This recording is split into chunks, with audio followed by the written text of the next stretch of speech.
नमस्कार, मैं हूं सुरभि शर्मा। आज का वायरल एक ऐसा मैसेज है जिसे सुनकर आप डर जाएंगे।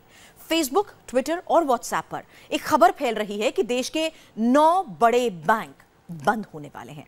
दावा यह है कि 31 जुलाई से 9 बड़े सरकारी बैंकों को बंद करने का फैसला रिजर्व बैंक ऑफ इंडिया ने ले लिया है। इसलिए इन बैंकों में जिनके भी अकाउंट हैं वो अपना पैसा फौरन निकाल लें, नहीं तो आपका पैसा डूब जाएगा। वायरल मैसेज में बंद होने वाले 9 बैंकों के नाम भी हैं। तो क्या वाकई देश के 9 बड़े सरकारी बैंकों पर ताला लगने वाला है? इंडिया टीवी ने वायरल खबर की तहकीकात की और सच का पता लगाया।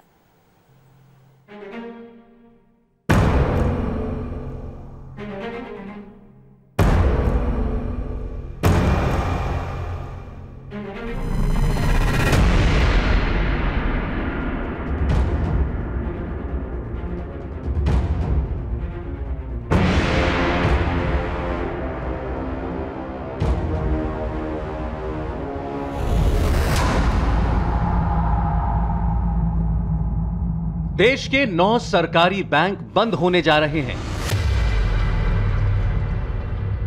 इन बैंकों में जिनके भी अकाउंट हैं वो तुरंत पैसा निकाल लें, वरना पैसा डूब जाएगा। फेसबुक, ट्विटर और व्हाट्सएप पर यह खबर जंगल की आग की तरह फैल रही है। दावा यह भी है कि मोदी सरकार ने देश की आर्थिक स्थिति को और मजबूत करने के लिए बड़े बैंकों की संख्या कम करने की तैयारी कर ली है।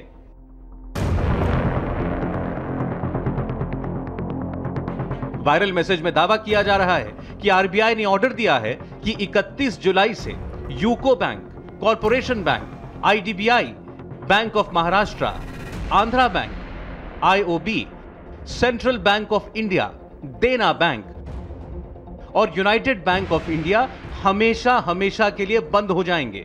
इन 9 बैंकों में अगर किसी का खाता है तो वो अपने सारे पैसे निकाल ले, वरना पैसे जब्त हो जाएंगे। ऐसा इन बैंकों के दिए गए लोन के डूब जाने की वजह से किया जा रहा है। सोशल मीडिया पर वायरल खबर को देखकर लोग हैरान हैं, परेशान हैं। अजवर अली रॉयल ने लिखा, आरबीआई के अनुसार देश के 9 सरकारी बैंक्स ऐसे हैं जो बंद होने की कगार पर हैं। कहीं इन बैंक्स में आपका बैंक भी तो नहीं है? भूपेंद्र कुमार अग्रवाल कहते हैं, यही सब नौटंकी करते रहना, जरा बेरोजगारी और ग्रोथ पर भी ध्यान दे दो। बेरोजगारी बढ़ती जा रही है और ग्रोथ गिरती जा रही है। रंजीत सिंह चौहान ने जानकारी दी, खाली नेम चेंज हो जाएगा, हो सकता है ऑफिस भी चेंज हो जाए। जॉर्ज एम परेरा ने कमेंट किया, जो हो रहा है सब ठीक है, जो होने वाला है वो ठीक ही होगा। आप शायद भूल गए, नोटबंदी में इन्हीं बैंकों ने काले पैसे को ठिकाने लगाया था। निरुपमा चतुर्वेदी ने कहा, अपने अकाउंट की फिक्र करो, क्यों दूसरों की चिंता में दुबले हो रहे हैं लोग। पवन पुरोहित लिखते हैं, मिस्टर मोदी के नाम पर फर्जी खबर फैलाना बंद करें, अफवाहों को फैलाकर आदरणीय प्रधानमंत्री का नाम बदनाम न करें। और मिलिंद जोशी कहते हैं, खबर सही है पर यह भी बताओ कि किसी का रुपया भी नहीं डूबेगा, घबराहट मत फैलाओ। तो सवाल है कि क्या 31 जुलाई को 9 सरकारी बैंक बंद होने वाले हैं? क्या आरबीआई ने बैंकों को बंद करने के आदेश दे दिए हैं? क्या मोदी सरकार वाकई 9 सरकारी बैंकों को बंद करना चाहती है? क्या है 9 बड़े सरकारी बैंकों में पैसे डूबने का सच?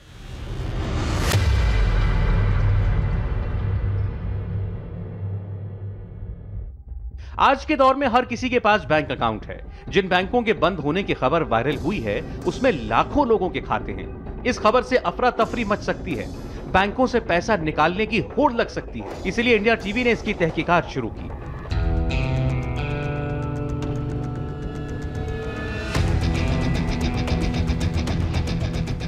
दावे के मुताबिक यह फैसला आरबीआई ने लिया है, इसलिए हमने सबसे पहले आरबीआई और सरकारी वेबसाइट्स को खंगालना शुरू किया।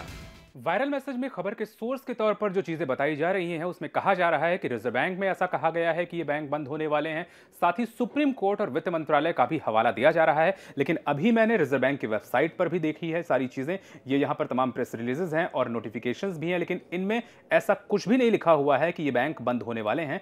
वित्त मंत्रालय की अगर हम बात करें, डिपार्टमेंट ऑफ फाइनेंशियल सर्विस, यहां पर भी ये तमाम नोटिफिकेशंस आपको दिख रहे हैं, लेकिन इनमें से भी किसी में भी ऐसा जिक्र नहीं है कि देश के 9 सरकारी बैंक बंद होने वाले हैं। और यही नहीं, सुप्रीम कोर्ट की वेबसाइट पर भी इस तरह की कोई भी बात नहीं लिखी हुई है कि देश के 9 सरकारी बैंक 31 जुलाई से बंद होने वाले हैं।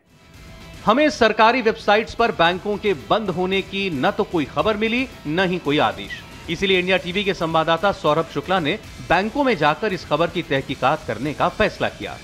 सोशल मीडिया पर इस वक्त यह खबर वायरल हो रही है कि 31 जुलाई से देश के 9 बैंक बंद हो जाएंगे। लोन न चुका पाने की वजह से इनकी माली हालत खस्ता हो गई है और अब इनका कोई अस्तित्व नहीं रहेगा। क्या है इस खबर की सच्चाई, जानने के लिए इंडिया टीवी दिल्ली में निकला है और उन बैंकों के दफ्तर जाएगा, ब्रांच जाएगा और पता लगाने की कोशिश करेगा कि इस खबर के पीछे सच्चाई कितनी है। अगर ये 9 बैंक बंद हो रहे हैं तो यहां काम करने वाले लोगों को इसकी पूरी जानकारी होती, लेकिन इन बैंकों में आम दिन की तरह काम चल रहा है। जब हमने यहां वायरल खबर के बारे में पड़ताल की तो बैंक अधिकारियों ने हमें जो बताया वो हैरान करने वाला था। ऐसा कुछ नहीं है, बिल्कुल झूठे सरासर। पहले तो गवर्नमेंट से नोटिफिकेशन आती है, लेकिन नेशनलाइज बैंक कभी ऐसे बंद होने की कोई खबर ऐसा नहीं होता है कि नेशनलाइज बैंकों को बंद कर दें। मर्जर की बात है वो तो भारत सरकार का चल रहा बहुत टाइम से, और मर्जर में भी हम जब से बैंक में आए तभी से चल रहा है। सोशल मीडिया पर यह भी कहा जा रहा है कि आप अपने पैसे इन बैंकों से निकाल लें क्योंकि बंद होने के बाद आपका पैसा भी गायब हो जाएगा। ऐसा भी कुछ होता है क्या? देखिए, कस्टमर के पैसे बिल्कुल सेफ हैं। ये गलत है कि उनसे जो रिम्बर फैला के पैसे निकालना है, उनके बिल्कुल सेफ्टी है। रिजर्व बैंक के साथ में सारा नेशनलाइज बैंक तो रिजर्व बैंक से है, लेकिन प्राइवेट बैंक का भी जो लेन देन रिजर्व बैंक से है, तो किसी भी कस्टमर का एक नया पैसा मरने वाला नहीं है। हमारी तहकीकात में यह भी पता चला है कि बैंकों के बंद होने की खबर इसलिए भी सोशल मीडिया पर वायरल हुई क्योंकि कुछ समय पहले सरकार ने भारतीय स्टेट बैंक के 5 सहयोगी बैंकों का विलय किया था और ये काफी कामयाब रहा। अब खबर ये आ रही है कि मौजूदा 21 सरकारी बैंकों की संख्या घटाकर 12 करने के बारे में सरकार विचार कर रही है, लेकिन अभी तक कोई फैसला नहीं लिया गया है। अगर बैंकों का विलय होता भी है तो लोगों को कोई परेशानी नहीं होगी। इस वायरल खबर की हकीकत जानने के लिए हमने रिजर्व बैंक के भूतपूर्व डायरेक्टर से बात की। पहली बात तो पावर ही नहीं है रिजर्व बैंक के पास। दूसरी बात है, कोई भी सरकार अपने ही आप को लिक्विड इंसॉल्वेंसी में क्यों लाएगी। लेकिन ये कहना कि ये बैंक बंद होने वाले हैं या सुप्रीम कोर्ट ये कहे कि साहब क्योंकि ये लोन इनके खराब हो गए हैं, ये इसलिए बैंक बंद कर देने चाहिए, ये बातें मानने वाली नहीं है और ना ही लीगली परमिसिबल है। मोदी सरकार की नोटबंदी के फैसले के बाद ऐसी तमाम खबरें सोशल मीडिया पर वायरल होती रहीं, जिनमें कभी 2000 रुपए के नोट को बंद करने की बात कही जाती तो कभी कहा जाता कि 1000 और 500 रुपए के पुराने नोट वापस आने वाले हैं। इस बार बात फैलाई जा रही है कि 9 सरकारी बैंक बंद हो जाएंगे। इंडिया टीवी की तहकीकात में यह वायरल खबर झूठी साबित होती है। कैमरा सकलानी के साथ सौरभ शुक्ला, इंडिया टीवी, दिल्ली। अगली खबर का रुख करेंगे। आधे हिंदुस्तान में इस वक्त बाढ़ का कहर जारी है। राजस्थान से गुजरात तक बेकाबू बारिश से भारी तबाही हो रही है। सैलाब से हुई इस बर्बादी की एक एक तस्वीर आपको दिखाएंगे, लेकिन सबसे पहले बात 90 सेकंड की दहशत की। मौत के मुहाने पर 5 लड़के खड़े थे। जिंदगी और मौत के बीच फासला सिर्फ 1 कदम का था, लेकिन इसी बीच कुछ लोग देवदूत बनकर आ गए। अब देखिए 90 सेकंड की दहशत की ये तस्वीरें।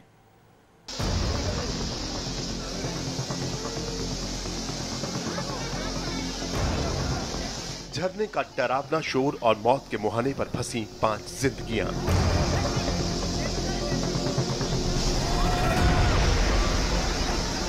जरा सा पैर फिसलता तो क्या हो जाता किसी को अंदाजा भी नहीं।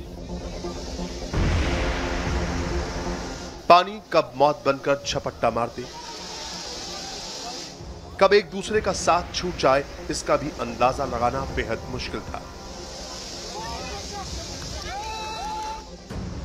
ऐसे खौफनाक मंजर के बीच फंसे इन लड़कों को बचाने के लिए शुरू हुआ एक रेस्क्यू ऑपरेशन।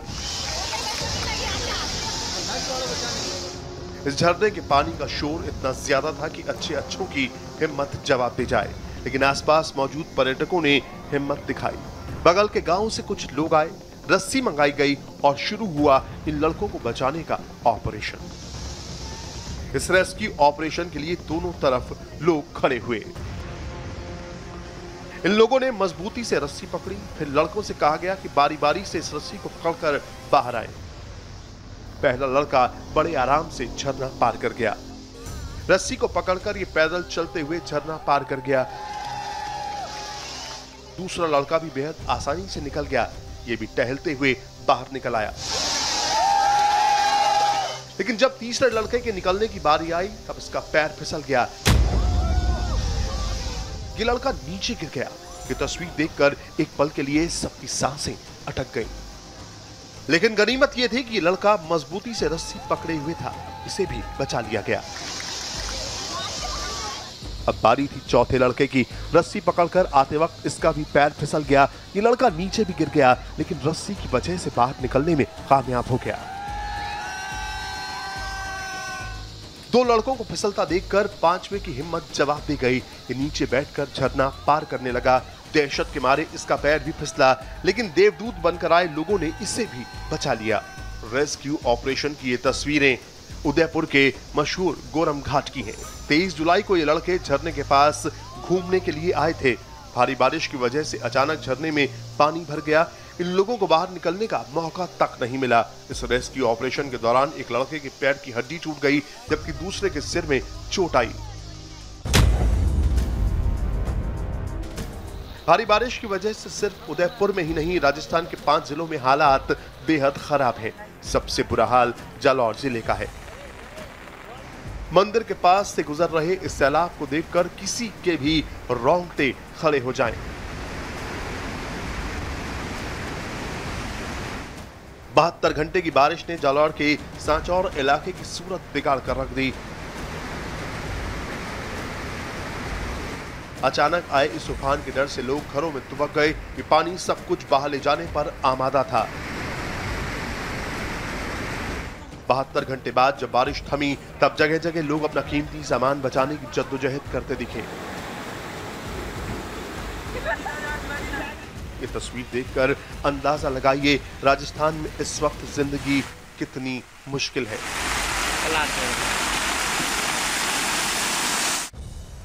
भारी बारिश के बीच लोग इसी तरह जान दांव पर लगाकर सफर कर रहे हैं। जगह जगह सड़कों और छोटे पुलों के ऊपर से पानी ओवरफ्लो कर रहा है। कई इलाकों में पुलिस वालों की तैनाती की गई है, जो लोगों को सैलाब के करीब आने से रोक रहे हैं। बाढ़ के बीच जालौर से एक दर्दनाक तस्वीर आई। पांचला डैम टूट जाने की वजह से दुनिया की सबसे बड़ी गौशाला में पानी घुस गया। भारी जल विप्लव के बाद में इस गौशाला में करीब 14,000 गाय और गोवंश थे। अचानक आए सैलाब से ये जानवर फंस गए। आश्रम से जुड़े लोगों ने खुद रेस्क्यू ऑपरेशन शुरू किया। काफी देर तक पानी में फंसे होने की वजह से कई गायें बीमार पड़ गईं। डैम की वजह से आई इस बाढ़ से गौशाला में रखी गायों का चारा बह गया।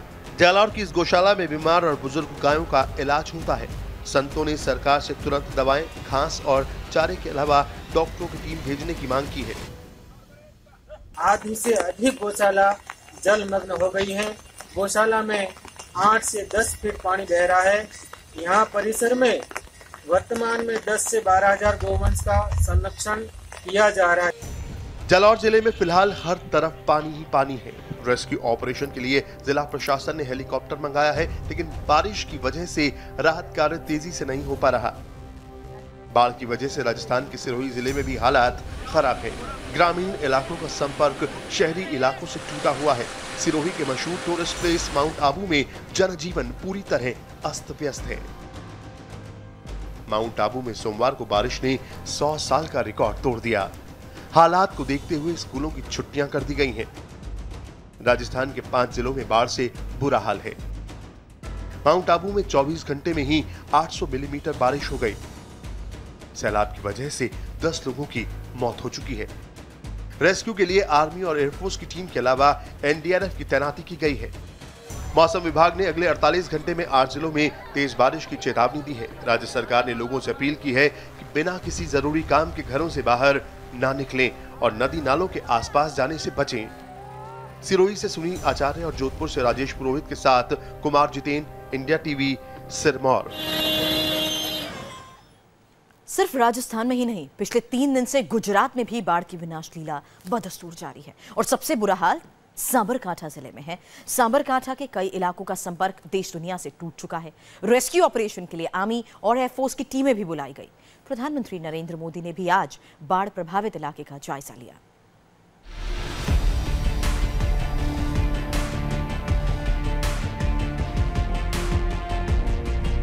पानी के प्रहार से पूरा का पूरा पुल टूट गया। अचानक ऐसा सैलाब आया कि कंक्रीट की बनी ये नहर भी जगह जगह टूट गई।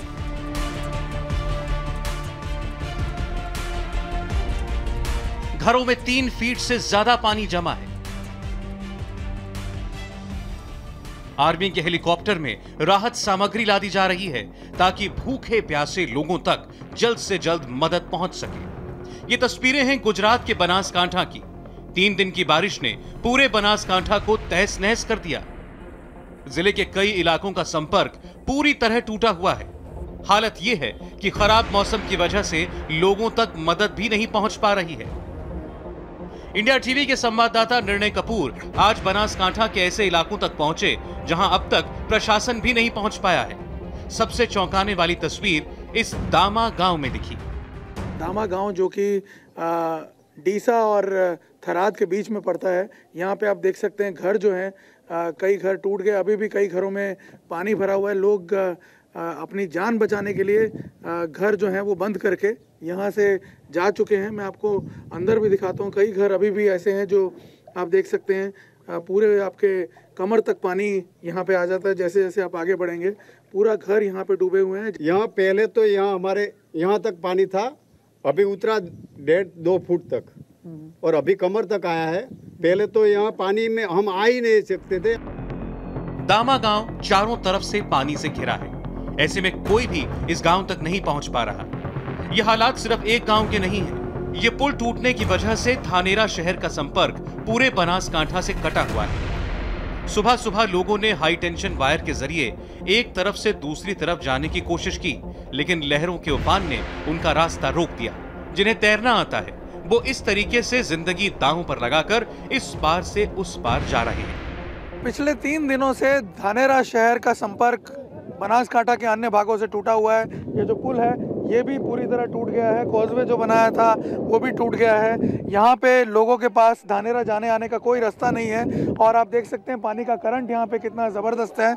ऐसे में लोगों ने एक खुद ही अपनी वैकल्पिक व्यवस्था यहाँ पे की थी। ये बड़ा सा तार जो है हाई टेंशन वायर्स में जो यूज़ होता है, इस तरह का तार जो है लोगों ने लगा करके यहाँ से तार के ज़रिए ये नदी क्रॉस करने का रास्ता बनाया था। आज सुबह में पानी कम था तो तार के जरिए यहाँ से रास्ता क्रॉस हो सकता था, लेकिन अभी पानी का राजस्थान में भारी वर्षा के कारण यहाँ पे लगातार पानी बढ़ रहा है। गुजरात के बनासकांठा में बारिश से किस कदर तबाही हुई है ये तस्वीरें इसकी गवाह हैं। काकरेज में कंक्रीट से बनी इस कैनाल को नदी के बहाव ने तोड़ दिया।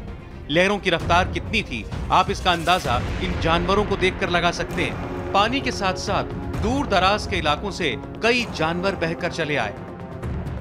काफ़ी मजबूती से बनाई गई कैनाल है, ब्रांच कैनाल है नर्मदा की, जो लाखों क्यूसेक पानी वहन करके चलती है।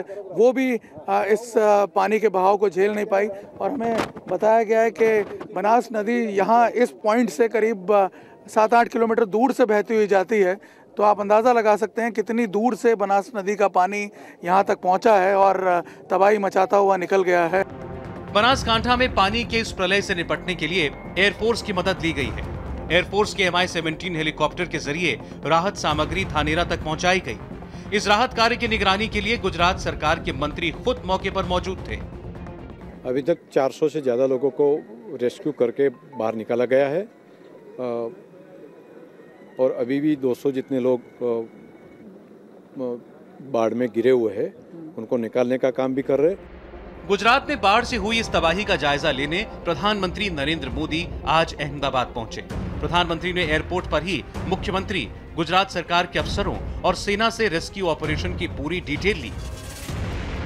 जो मैंने रिव्यू किया, जिस तेजी से सरकार ने सारी परिस्थिति को संभाला है, रिस्पॉन्ड किया है और उनके पास सारी जानकारियां हैं, आगे की ब्लूप्रिंट तैयार है, तो इतनी तेजी से गुजरात सरकार सक्रियता के पूर्वक काम किया है। अब जरा छत्तीसगढ़ की तस्वीर देखिए। रस्सियों के सहारे एक लड़के को रेस्क्यू किया जा रहा है। इस लड़के ने पुल के ऊपर से छलांग लगाई थी। तब इसे अंदाजा भी नहीं था कि बस चंद सेकंड बाद क्या होने वाला है। अचानक नदी में बाढ़ आ गई। ये लड़का बीच नदी में ही फंस गया। कुछ ही देर में रात हो गई। मौके पर अधिकारी आए, लेकिन अंधेरा होने की वजह से रेस्क्यू शुरू नहीं हो पाया। पूरी रात ये लड़का एक पत्थर के सहारे बैठा रहा। अफसर लाउडस्पीकर से इसे जगाते रहे ताकि इसे नींद ना आए। जब सुबह हुई तब इसे किसी तरह बाहर निकाला गया। रेस्क्यू ऑपरेशन की एक तस्वीर पश्चिम बंगाल के बांकुरा से भी आई। ये लड़का चांपा नहर में आई बाढ़ को नजरअंदाज कर इस रास्ते से गुजर रहा था। तभी इसका पैर फिसल गया। गनीमत ये रही कि इसने किनारे पर एक पिलर को पकड़ लिया। काफी देर तक ये यहीं अटका रहा। तभी एक दूसरे लड़के की नजर इस पर पड़ी, तब जाकर इसे बचाया गया। वाराणसी से आज एक चौंकाने वाली तस्वीर आई। शहर में काशी विश्वनाथ मंदिर की ओर जाने वाले रास्ते पर अचानक बड़ा गड्ढा हो गया। यह गड्ढा इतना बड़ा था कि इसमें कई गाड़ियां समा गई। तस्वीरें इस बीच आप देख रहे हैं कैसे अचानक वाराणसी की ये सड़क धंस गई। हालांकि जल्दी प्रशासन को इस बारे में जानकारी दी गई, लेकिन भारी बारिश के बाद सड़क धंसने की ये तस्वीरें देखकर हर कोई हैरान रह गया।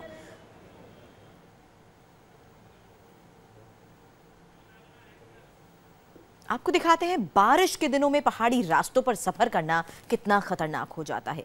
ये तस्वीर जो हम आपको दिखा रहे हैं, इसे देखकर वाकई आपका दिल दहल जाएगा। बारिश से खराब हुए पहाड़ी रास्तों पर एक ट्रक फंस गया। काफी देर तक निकालने की मशक्कत भी की गई, लेकिन रास्ते के किनारों की मिट्टी सरकती चली गई और देखते ही देखते ट्रक गहरी खाई में गिर गया।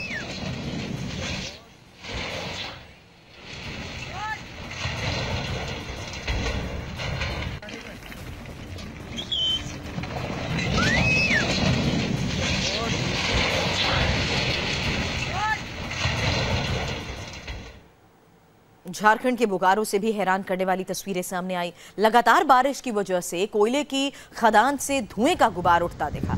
ये धुआं उन खदानों से निकल रहा है जिन्हें बंद कर दिया गया। खाली पड़ी इन खदानों में अंदर ही अंदर आग सुलगती रही। बारिश की वजह से पास के तालाब का पानी खदानों में जाने लगा, जिसके बाद ये धुआं उठता दिखा।